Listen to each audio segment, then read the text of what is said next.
भगवती सती जी ने अपने शरीर को योगाग्नि में भस्म करते समय एक वरदान मांगा कि जन्म जन्म भगवान शिव हमारे पति रूप में हो, और शिवमय भाव करके शरीर को छोड़ दिया। योगाग्नि ने शरीर को भस्म कर दिया। अंबाजी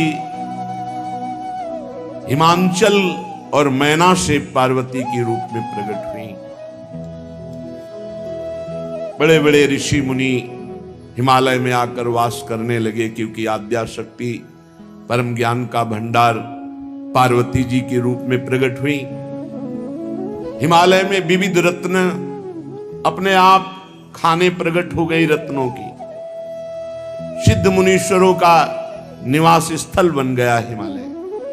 रिद्धियां सिद्धियां लौट रही हैं, क्योंकि भगवती पार्वती जी प्रकट हुई। बड़ा आनंद उत्सव रोज का रोज मन रहा है। एक दिन भगवान के परम प्रिय मनोह स्वरूप देवर्षि नारद जी पधारे। हिमांचल ने चरणामृत उतारा, चरणामृत प्यारती पूजा करके भोग पवाया और फिर कहा, आपकी कृपा से परम कुशल मंगल है। हमारे यहां एक कन्या रत्न की प्राप्ति हुई। मैना जी को आदेश किया, पार्वती जी को लाई। बहुत त्रिपुर सुंदरी भगवती हैं। देवर्षि नारद जी दृष्टि से देखते ही समझ गए, ओहो, ये तो आद्याशक्ति है। बड़े सद्गुण वर्णन किए। कहा, अब सावधान होकर के सुनो, समस्त सद्गुणों की खान तुम्हारी कन्या है, पर इसमें कुछ दोष जो मुझे दिखाई दे रहे हैं। इसको जो पति मिलेगा वो थोड़ा योगी। अब योगी क्या, योगिंद्रों मुनिंद्रों के गुरु हैं भगवान शिव। जटाधारी, ऐसी वैसी जटा थोड़ी है कि जन साधारण जटाएं हों। नहीं। जब गंगा जी ने भागीरथ जी से कहा कि मैं ब्रह्मलोक से जब मृत्युलोक उतरूंगी तो मेरा वेग सहने की सामर्थ्य भूमि में नहीं है, मैं सीधे रसातल को चली जाऊंगी, तो तुम्हारा उद्देश्य अपने पुरखों को तारने का फिर भी पूरा नहीं होगा। और दूसरी बात, जब मैं भूतल पे जाऊंगी, पापी लोग स्पर्श करेंगे, मैं मलिन हो जाऊंगी, तो मुझे निर्मल कौन करेगा? इन दो प्रश्नों का समाधान लाओ, मैं ब्रह्म कमंडल से तुम्हारे साथ चल दूंगी। पहला समाधान देवादिदेव महादेव जी के समीप जाकर हुआ। आराधना की, भगवान शिव प्रसन्न हुए, प्रकट हुए। क्या प्रभु, ब्रह्मलोक से गंगा जी आएंगे, उनको भूतल में रोकने की केवल आप में ही सामर्थ्य है, आप रोक लीजिए। हमारे पुरखों का उद्धार हो जाएगा और जगत का मंगल होगा। दूसरी बात, विचार के द्वारा दूसरे प्रश्न का हल हुआ। और गंगा जी से कहा शिव रोकेंगे, तो गंगा जी ने सोचा कि कैसे हमारे वेग को शिव रोकेंगे। दूसरे प्रश्न का समाधान भगीरथ जी ने कहा, हमारे देश के पावन जो भजनानंदी प्रेमी महात्मा है, भगवत प्राप्त हो, जब स्पर्श करेंगे तो आप निष्पाप हो जाएंगी। समाधान दोनों प्रश्नों का हुआ।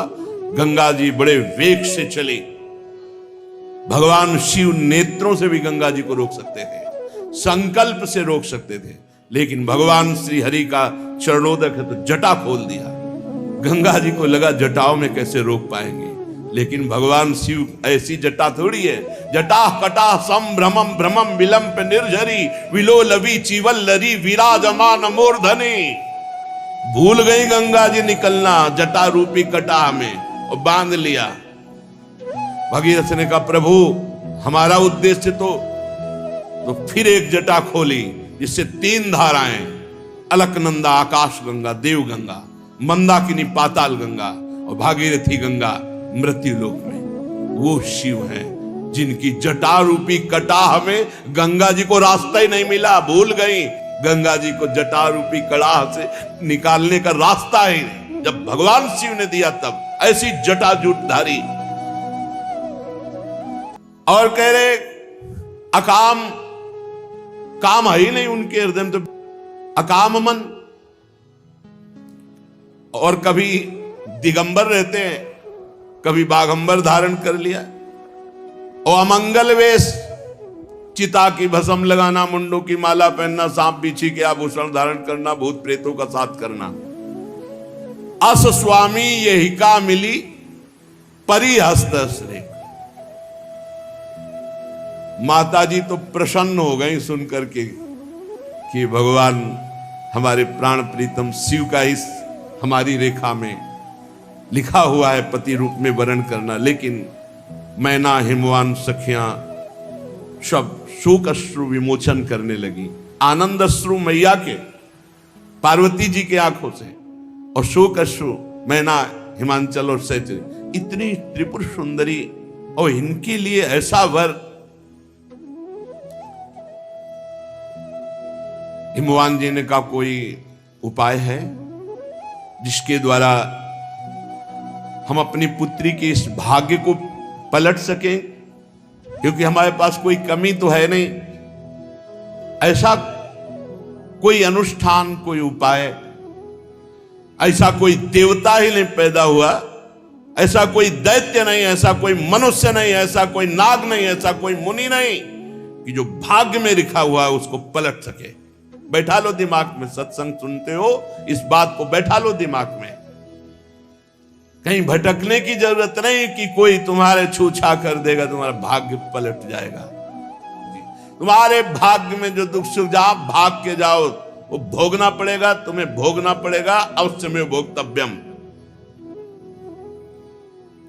हिमवान ने कहा कि प्रभु फिर कोई उपाय नहीं कि रेखा पलटी जा सके। देवर्षि नारद जी ने कहा एक उपाय सूझ रहा है, यदि भगवान सहायता कर दे तो कार्य सिद्ध हो सकता है। जैसी रेखा में दूल्हा के लक्षण लिखे हैं वो सब भगवान शिव पर हैं। वो अगर भगवान शिव से विवाह हो जाए तो सब गुण ही गुण, मंगल ही मंगल हो जाए। देखो भगवान शेष सैया पर सोते हैं पर कोई दोष थोड़ी लगाता है। भगवान सूर्य देव, अग्नि देव अच्छे बुरे सबका भक्षण कर जाते हैं पर कोई उनको बुरा थोड़ी कहता है। गंगा जी में शुभ अशुभ सब बहता है पर कोई गंगा जी को अपवित्र थोड़ी कर सकता है। गंगा जी, सूर्य, अग्नि, ये सब भगवत स्वरूप है। यदि कोई इन महापुरुषों की होड़ करे तो कल्प भर के लिए नरक पड़ेगा जाके। कहीं जीव ईश्वर की कोटि के महापुरुषों की समानता कर सकता है? ऐसे ही जीव इसकी समानता नहीं कर सकता। इसमें तन्मय हो जाता है, इसमें मिल जाता है, वो बात अलग है। भगवान शंकर समर्थ हैं क्योंकि वो भगवान है। इसलिए जितने हमने बात वर्णन किए सब महादेव जी में मिलते हो। महादेव जी को प्राप्त करना बड़ा कठिन है, पर वो आशुतोष हैं, यदि चाहें तो बहुत जल्दी प्रसन्न हो सकते हैं। आराधना कठिन है। दुराराध्य पे आए महेशु, पर आशुतोष पुण्य किए कलेशु। यदि वो कृपा करें और देख लें कि हमारे लिए तड़प रहा तो बड़ी जल्दी प्रसन्न हो जाते हैं। यदि तुम्हारी कन्या तप करे और भगवान शिव कृपा करें तो भाल की रेखा को मिटाने की सामर्थ्य भगवान शंकर में। भावी मेट सके त्रिपुरारी। अब हम एक शब्द में कह सकते हैं कि परम मंगल तुम्हारी पुत्री का भगवान शिव को पति रूप में वर्ण करने से। भगवान शिव बहुत जल्दी वरदान देने वालों में, शरणागत के भय का भंजन करने वाले, कृपा सिंधु सेवक, अपने भक्त के मन को आनंद प्रदान करने वाले हैं। शिव जी की आराधना किए बिना करोड़ों योग और करोड़ों प्रकार की साधना कभी मनवांछित फल नहीं दे सकती। इच्छित फल बिनु शिव अवराधे, लही न कोटि जोग जप साधे। भगवान श्री हरि का स्मरण करते हुए नारायण नारायण नारायण, और पार्वती जी को आशीष दिया और कहा पर्वतराज हिमवान, आप तुम निश्चिंत हो जाओ, इसका परम मंगल होगा। वीणा में नारायण नाम की ध्वनि करते हुए विचरणशील महात्मा है नारद जी, ब्रह्मलोक की तरफ चले गए। अब आगे जो चरित्र हुआ सुनो। उनके जाते ही मैना ने हिमवान जी से कहा, मैं मुनि के वचनों का अर्थ नहीं समझ पाई। क्या कह रहे थे देवर्षि नारद जी? हम आपसे एक बात कह रहे हैं, यदि हमारी पार्वती के अनुकूल कुल और वर होगा तो विवाह करूंगी, नहीं तो चाहे जीवन भर कुंवारी कन्या रहे, हम ऐसे वैसे से ब्याह करने वाली नहीं। पार्वती मुझको प्राणों से भी अधिक प्रिय हैं, ये हम आपको बात बता रहे हैं। यदि आपने विचार पूर्वक पार्वती की योग्य वर वरण नहीं किया तो लोग कहेंगे कि पर्वत तो जड़ होता ही है ना। तो इसलिए हम आपसे कह रहे हैं, विवाह सुयोग्य वर के साथ, जिससे पीछे हृदय में जलना ना पड़े। और चरण पकड़ लिया हिमवान के, मस्तक रख दिया मैना जी ने। तब हिमवान ने उठाया और कहा, आप कैसी बात कर रहे हो? आप क्या समझते हो हम किसी को भी पार्वती जी दे देंगे? पर इतना जरूर समझ लो, देव ऋषि नारद के वचन कभी अन्यथा नहीं हो सकते। आप क्यों व्यर्थ का चिंतन करो, श्री भगवान का भजन करो। जिन्होंने पार्वती की रचना रची है वही वर की भी रचना रचे होंगे, उनका कल्याण करेंगे। आप तो केवल भगवत स्मरण करो। हिमवान ने कहा, यदि तुम्हें अपनी कन्या पर प्रेम है, बहुत प्रेम है, तो वही शिक्षा दो जो देवर्षि नारद जी ने कहा। ये तपस्या करे और इसको वर रूप में भगवान शिव मिले, दूसरा कोई उपाय नहीं है। नारद जी के वचन रहस्य युक्त हैं, सकारण हैं, कोई व्यर्थ नहीं। और शिव जी तो समस्त गुणों से विभूषित, गुणों के भंडार, जगत बंदनी है। संदेह छोड़ो, भगवान शिव निष्कलंक है और उनको पति रूप में प्राप्त करने के लिए पार्वती जी को प्रेरणा करो कि वो तपस्या करें। अपने प्रीतम हिमवान से एकांत वार्ता करके मैना जी पार्वती जी के समीप गई और बड़ा दुलार करके गोद में बैठाला। भी नौ किशोर अवस्था की तरफ माता जी का पदार्पण हो रहा है। बार बार हृदय से लगा रही, माथा चूम रही, गला भराया। पार्वती जी सर्वज्ञ हैं। माता जी के मन की बात जान करके बोली कि मैं जान रही हूं आप जो बोलना चाहती हैं, आप प्रेम विवशतावश बोल नहीं पा रही। भैया, मैंने एक स्वप्न देखा है। एक बड़े तेजोमय गौरवर्ण के ब्राह्मण आकर मुझे उपदेश कर रहे हैं। उन्होंने स्वप्न में आदेश किया है कि हे पर्वत राजकुमारी, तुम जाकर तपस्या करो। भगवान नारद जी ने जो कहा है वो सत्य होगा। भगवान शिव तुम्हें पति रूप में प्राप्त होंगे, जाओ। माता जी ने कहा, ये तो मेरे मुख की बात छीन ली, यही मैं कहने आ रही थी। यही तुम्हारे पिताजी ने हमें प्रेरित किया कि मैं ऐसा। बड़े सुखी हुए हिमवान और मैना जी। तपस्या एक बहुत भगवान को प्राप्त करने के लिए बड़ा बल है। जो कष्ट सहते हुए भजन करता है, बहुत जल्दी भगवत प्राप्ति होती है। तपस्या के बल से ही ब्रह्मा जी ने संसार को रचा। तापो तापो, पीछे सुना सत्संग में 2 अक्षर प्रकट हुए थे, तापो। माता जी ने बहुत प्रकार से समझाया और प्रणाम किया माता पिता को। पार्वती जी ने और अपने प्राण प्यारे भगवान शिव के लिए तपस्या करने के लिए चली। कुटुंबी, पिता माता सब व्याकुल हो गए, सबके अश्रु चल रहे हैं। उसी समय वेदशिरा नाम के मुनि ने आकर समझाया कि कोई तुम्हारी साधारण कन्या नहीं है, आद्या शक्ति है, तुम चिंता मत करो। इन्हें जाने दो तपस्या में।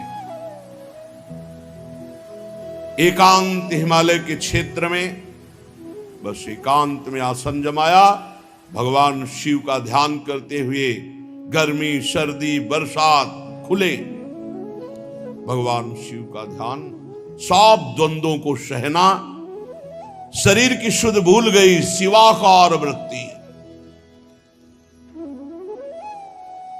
कितना समय व्यतीत हो गया? 1000 वर्ष, 1000 वर्ष, 1000 वर्ष तक एक बार केवल थोड़ा फल पा लिया, फिर 100 वर्ष तक साग की पत्ती मुख में रख ली, फिर उसको भी छोड़ करके केवल जल, बारी बताशा, बारी जल बताशा वायु,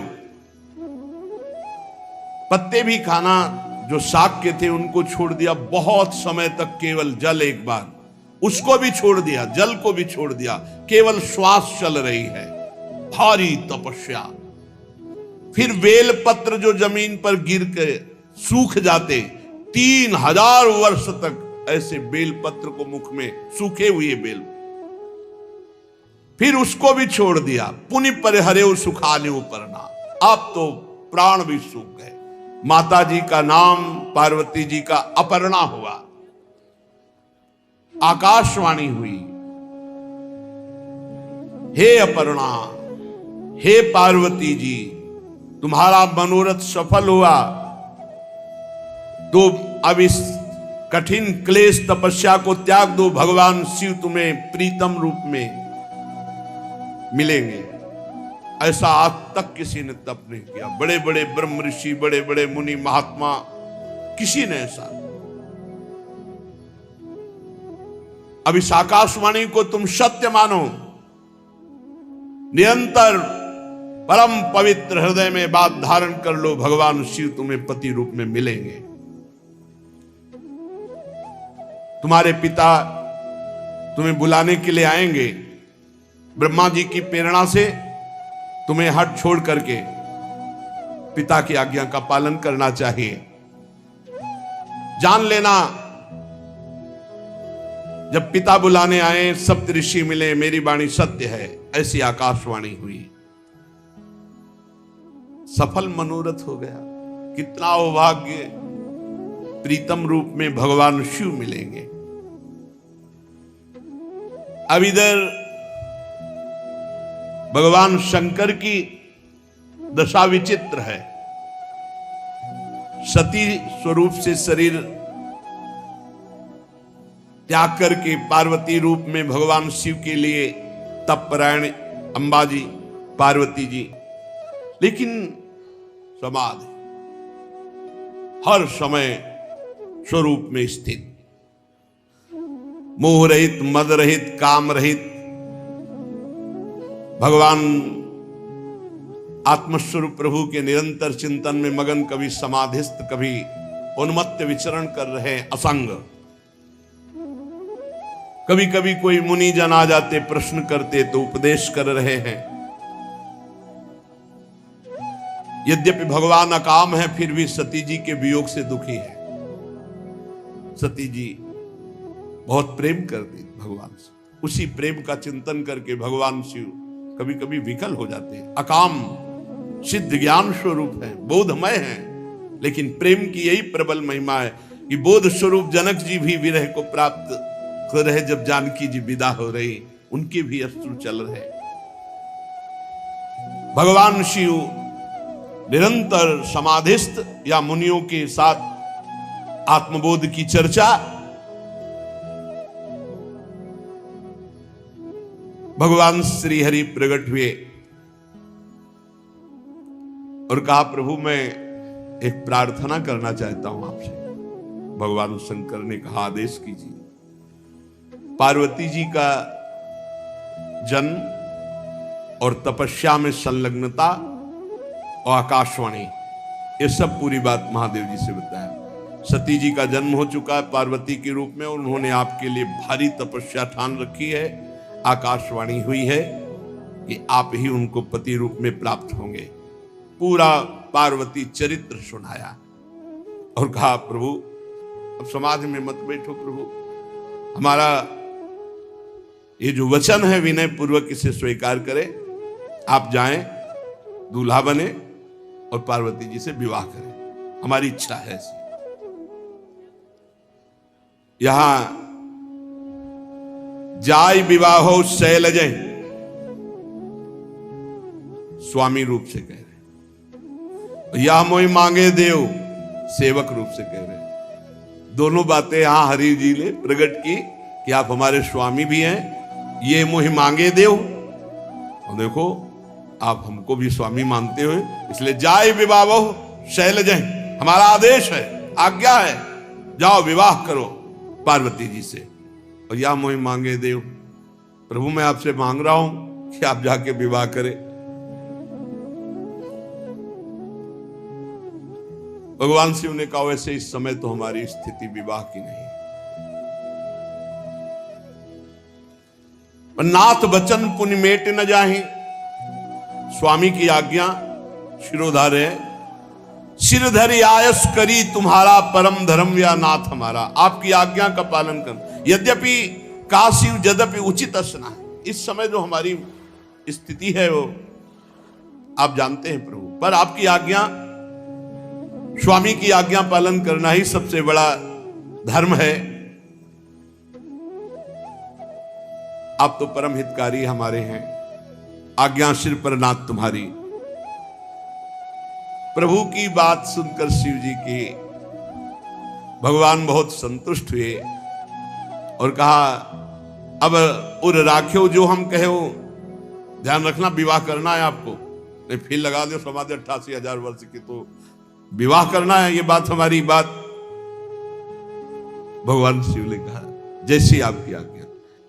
भगवान श्री हरि अंतर ध्यान हो गए, इतने में देखा सप्त ऋषि आए, भगवान देवादिदेव महादेव की दंडवत की। महादेव जी ने कहा बहुत अच्छे अवसर पर आए, जाओ एक सेवा तुम्हें दे रहे हैं, तुम पार्वती जी तप कर रही हैं मेरे लिए, तुम उनकी प्रेम परीक्षा लो और फिर परीक्षा में पास हो जाने पर हिमवान को प्रेरित करके उनको घर वापस करो, पार्वती जी का संदेह दूर कर दो, जाओ। प्रणाम किया, सप्तऋषि आज्ञा का पालन करते हुए पार्वती जी के पास पहुंचे। उस समय देखा मानो मूर्तिमान तपस्या बैठी वैसे भगवान शिव के ध्यान में मग्न अंबा। ऋषि जन गए तो सोचा माता जी आंख कैसे खोलेंगी, नमः पार्वती पते हार हार हार महादेव। माता जी आंख खोला, क्योंकि प्रीतम का नाम ही आंख खुलवा सकता है। सप्तऋषियों को देखा, आदर दिया, आओ विराजो। सप्तऋषियों ने कहा बस ऐसे ही जा रहे थे, देखा आप तपस्या में संलग्न हो, इतनी कठोर तपस्या तो भूतो न भविष्यति, पर आप चाहती क्या हैं, क्या चाहती हो, किसकी आराधना कर रहे हो, क्या फल है आपकी इस तपस्या का, आप कृपा करके वर्णन करेंगे।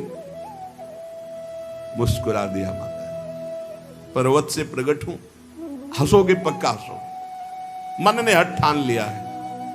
हंसोगे इसलिए कि जैसे कोई बहती हुई प्रबल धारा को बालू के बांध से रोकना चाहे, ऐसे मैं रोकना चाहती हूं, क्योंकि मैं पर्वत से प्रकट हूं और मैं अपने गुरुदेव के वचन को कभी नहीं टाल सकती।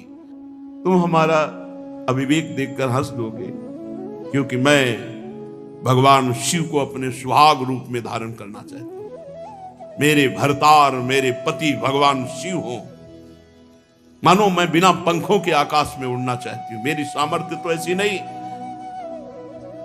पर मेरी चाह है, मेरा हठ है कि मैं भगवान शिव को अपने पति के रूप में प्राप्त करना चाहती। हंस पड़े ऋषि, हंस पड़े और बोले हाँ पक्का पक्का, पर्वत से प्रकट हुई हो। अरे नारद के उपदेश से आज तक किसका घर बसा है, नारद का उपदेश सुनने के बाद किसी का घर बसा है। सुनो, दक्ष सुतन उपदेश नि जाई, तिन फिर भवन न देखाई, दक्ष के पुत्र थे, उपदेश कर दिया, आज तक लौट कर घर नहीं आए। चित्रकेतु कर घर उन घाला, चित्रकेतु का घर बर्बाद कर दिया। कनक कशिपु कर पुनिय सहाला, हिरण्याकश्यप का घर बर्बाद कर दिया। प्रहलाद जी को उपदेश दे दिया, सब चौपट हो गया। नारद सिख जे सुनहि नर नारी, अवश्य भवन तज होई भिखारी। नारद का जिसने जिसने उपदेश सुना घर छोड़ करके बर्बाद हो गया। और आप बताएं, आप जिन गुरु की इतनी महिमा गा रहे हो नारद जी की, मन कपटी तन सज्जन चीन्हा, आप सरिस चाहें सब कीना। मन कपटी है, बड़े सज्जन भेष में रहते हैं, लेकिन उपाय यही रहता, सबको अपने जैसा ही बनाना चाहते हैं। उन नारद जी की बात कर रहे हो आप, नारद जी की बात तो कर रहे हो। आज तक किसी का घर नहीं बसा, सब चौपट हुआ जिसने जिसने उनका उपदेश सुना। और आप भी कैसा पति चाह रहे हो नारद जी के उपदेश से? उदासीन, किसी से मतलब ही नहीं, गुणहीन, कोई गुण ही नहीं, क्योंकि गुणातीत है, लज्जा का प्रवेश ही नहीं। और आपको बता दें, कुबेश, बड़ा ही कुबेश धारण करने वाले, नरमुंडों की माला, और घर बरगद का पेड़ है, उनके लिए इतना कठोर तप कर। काहू कवन सुख, ऐसा दूल्हा मिलने से कौन सुख मिलेगा? नारद जी के चक्कर में आकर के आप भी इतनी कठोर तपस्या शिव के लिए कर रहे हो, परीक्षा ले रहे। सप्त ऋषिजन माता जी की परीक्षा ले रहे। देखो अब स्थिति क्या है शिव की, हम बताएं आपको। घर तो है नहीं, अकेले रहते हैं, और ऐसे के लिए आप तप कर रहे हो। हम लोग बहुत विचार कर आए हैं, ऐसे घर में कई स्त्री खटाती है, और आप ऐसे के लिए सुनो, हम बात करके आ रहे हैं। वैकुंठाधिपति वेद जिनके नेति नेति करके गुण गाते हैं, साफ सद्गुणों की रास लक्ष्मी जी जिनके चरण चापती रहती हैं, हम बात करके आ रहे हैं। ऐसे प्रभु से आपका ब्याह करा देंगे। छोड़ो तपस्या और तैयारी करो ब्याह की, हम तो बात कर ही आए हैं। माता जी बहुत हंसते हुए कहा, अच्छा अच्छा, सत्य कहो गिरिश तनु एहा, सत्य सत्य कहा कि पहाड़ से, पर्वत से, जड़ पर्वत से हमारी उत्पत्ति हुई है। तो आपको यह भी पता होना चाहिए कि पर्वत को कोई डिगा नहीं सकता, चाहे जितना बड़ा तूफान आ जाए, तो हठ न छूट छूटे बरुदेहा। हम पर्वत से उत्पन्न हुई, हमारा हठ नहीं छूटेगा, भले शरीर छूट जाए। आपको पता होना चाहिए कि पर्वत से ही स्वर्ण की खानें पैदा होती है, और स्वर्ण को जितना जलाया जाता है उतना ही वो तेज प्रकाशित करता है। तुम जितना हमारे विपरीत बोलोगे उतनी हमारी निष्ठा और पक्की होगी। आपने नारद जी के प्रति, हमारे गुरुदेव के प्रति ऐसा कहा, क्यों कपटी है? तो आप सुन लीजिए कि मैं भगवान वैकुंठाधिपति को तुम्हारे लिए, तुम महादेव अवगुण भवन, विष्णु सकल गुण धाम, जेहि कर मनुरम जाहि संते ही सन काम। माना कि महादेव जी समस्त अवगुण भवन है, भगवान विष्णु समस्त सद्गुणों की खान पर तुम्हें पता होना चाहिए सप्तऋषियों, जिससे मन जिसका रम जाता है उसको उसी से काम होता है। हाँ, अगर पहली बार तुम मिलते नारद जी से पहले, तो शायद तुम्हारी बात हम कुछ विचार करने का अवसर करती। अब तो यहां तुम्हारी कोई बात नहीं चलेगी। मैं अपना जन्म भगवान शंकर के लिए हार चुकी हूं, दे दिया अपना जीवन भगवान शिव को। वैसे आप बड़े कौतुकी दिखाई देते हो, विवाह की बातचीत करने में आपको बड़ा सुख मिलता है। तो हम आपको बता दें कि इस समय संसार में लाखों कन्याएं, लाखों दूल्हा है, जाके बात करो, आप उनके विवाह का आनंद लीजिए। सप्तऋषि साष्टांग दंडवत हो गए क्योंकि वो आए ही थे परीक्षा ले ले। जगदम्बिके भवानी जय हो, जय हो। अम्बा जी ने कहा मैं तुम्हारे हाथ जोड़ती हूँ, अब एक भी शब्द मत बोलना, जाओ यहां से। उनका जय हो, जय हो, जय हो। हे अम्बा, हे भवानी, आपकी सदा ही जय हो, जय हो। आप और भगवान शिव अलग नहीं है, आप दोनों जगत के माता पिता हैं, साष्टांग दंडवत सप्तऋषि सर झुकाया और जय जयकार करके पुलकित होकर के चले गए। और हिमवान से कहा जा करके पार्वती जी की तपस्या पूर्ण हुई, भगवान शंकर वर रूप में मिलेंगे, जाओ उनको लिवा लाओ।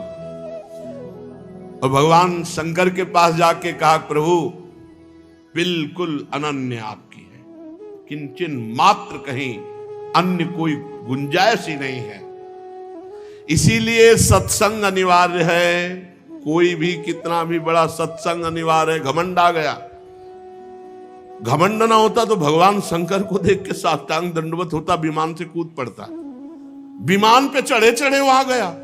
पार्वती जी ने कहा, भगवान शिव तो कुछ नहीं बोले, और सभा में सबको रोष था, लेकिन सब मर्यादित, बिना शिव आज्ञा के कोई कुछ कह नहीं सकता।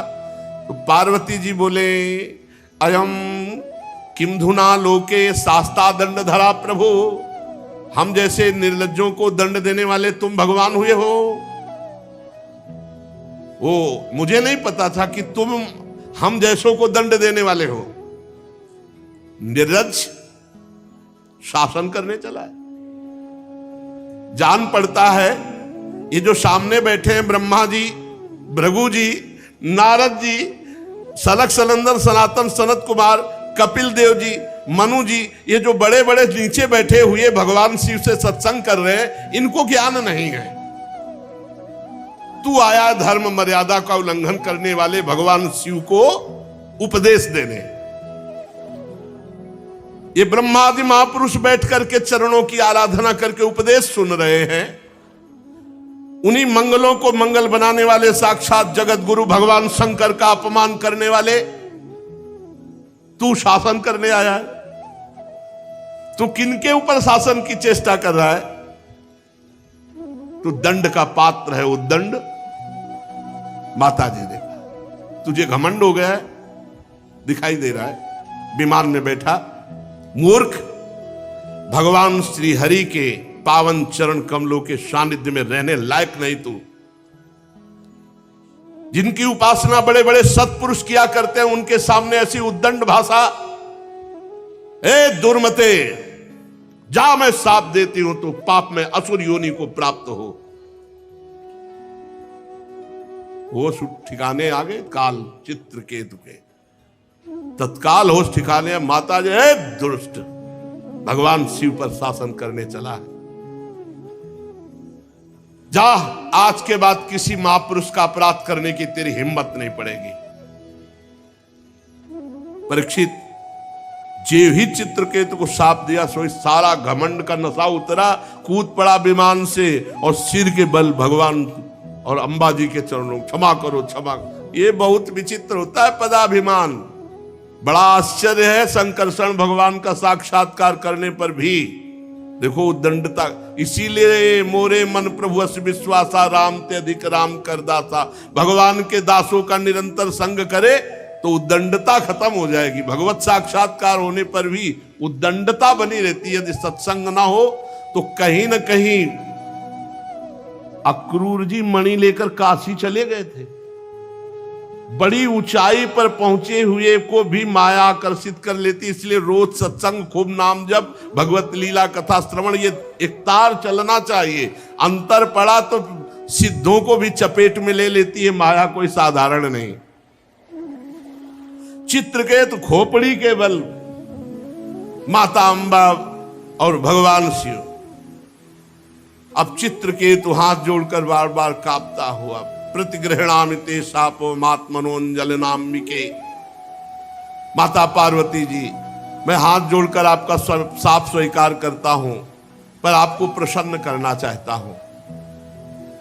माता, आपने जो शाप दिया मैं स्वीकार करता हूं, पर एक प्रार्थना है देवी। ऐसी भाषा बदल गई। अभी तक कैसे बोल रहे थे? बहुत गुस्सा वाली बात बोल रहे थे, उसमें जो लिखा हमने नहीं बोला, बहुत गुस्सा वाली बात बोल रहे थे। अरे भगवान शिव को ऐसे शब्दों से, पर ये दिखाया लीला में कि अगर भजन छूट गया, सिद्धों की गणना में आकर के मनमानी सिद्ध ही, तो फिर बुद्धि भ्रष्ट हो जाती है और कहीं ना कहीं अपराध बन जाता है बड़ों के प्रति। अब कह रहे हे अम्बा, जीव अज्ञान से मोहित हो जाता है। बिल्कुल सही बात है। संसार चक्र में अपने अज्ञान के कारण भटकता है, सदा सर्वदा सर्वत्र सुख दुख भोगता रहता। माता जी, अब हे देवी, हे माता जी, हे, अब भाषा बदल गई। माता जी, सुख दुख को देने वाला ना तो अपना आत्मा है और ना कोई दूसरा है, वही अज्ञान ही है। अपने अथवा दूसरे को सुख दुख का जो कर्ता मानता है वो अज्ञानी है, क्योंकि अज्ञान ही मूल इसका है। माता जी, ये जगत सतोगुण रजोगुण तमोगुण के स्वाभाविक प्रवाह में है। इसमें क्या श्राप, क्या अनुग्रह, क्या स्वर्ग, क्या नर्क, क्या सुख, क्या दुख, ये सब अज्ञान के खेल के कारण भोगना पड़ता है। ये माया ही बंधन मोक्ष और सुख दुख की रचना करती रहती है। माता जी, भगवान श्री हरि सब में सम मायादि मल से रहित है। उनका कोई प्रिय अप्रिय, कोई अपना पराया नहीं है। तथापि उनकी माया शक्ति से ऐसे कार्य बन जाते हैं जिन